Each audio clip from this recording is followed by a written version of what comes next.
Hi Summit, I hope you're having a great week. Thanks for taking a few minutes with me this morning.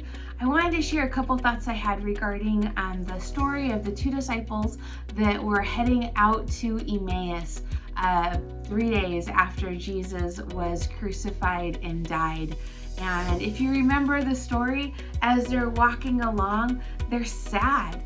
They're sad because there's things that they thought were going to happen that didn't happen.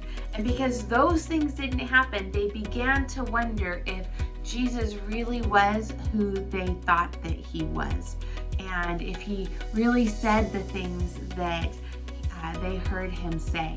And I don't know about you, when I read scripture, I like to put myself into that moment and see what my thoughts would have been and if I would have acted the same way.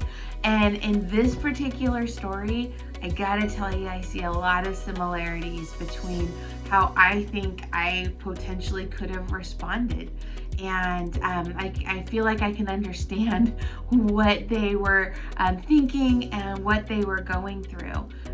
So often when things don't go the way that we think they should, we feel like we've heard from the Lord on something. We feel like we've sought his direction and got it, and we proceed a certain way, and things just don't go as we thought they were going to. And sometimes it's hard to not begin to question. And I think that that's where these guys were. But how faithful and how good is our Jesus in that moment to show up right then. You know, Jesus didn't show up to everybody before he ascended, but he took these time to see these two gentlemen as they were walking on the road to Emmaus. And so he began to ask them questions, and he began to show them things that were in the scriptures. All the while, they had no idea that it was him. And that's another place where I feel like I can so relate. I feel like there's times when in the moment I miss that God is speaking. I miss that he's leading me. I miss that he's directing me. Maybe it just works and I just know the direction to go.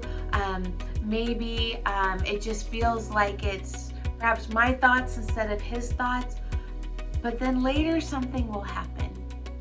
My eyes will be open and I'll recognize that it was him that was there with me and was talking to me in the midst of whatever it was that was going on, or just the course of my normal day. And that's what it was like for them. In Luke 24, verse 32, after Jesus reveals who he is, their eyes are opened and they see that it's Jesus. They said to each other, "Didn't our hearts burn within us as he talked with us on the road and explained the scriptures to us?" And I take that as a real encouragement. I take it that I can stop, even if it's later, and reflect back when I realize that it was Lord speaking to me, that I can take the moment and be like, oh, that's what that felt like. That's what that sounded like. That's how what it feels like for me when he's speaking to me. And that's a good exercise for me. And maybe that's a good exercise for you too.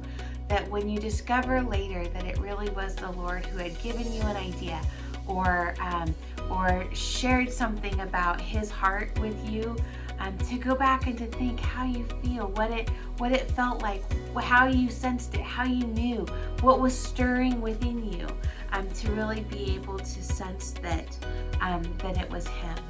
And that's a cool exercise and a cool moment to be able to have with the Lord. So I just want to encourage you that even when perhaps you're discouraged, circumstances don't look like what they are, Jesus is right there. Maybe take a moment and ask him to go ahead and open your eyes to be able to see where he is and what he's doing in that particular moment in your life. And when he does, then go back. Think about what it felt like, how you sensed him. And that'll help us tune in a little bit better to him. And it'll help us recognize that he is always with us, always working on our behalf. I hope that helps you this week. And I look forward to seeing you on Sunday.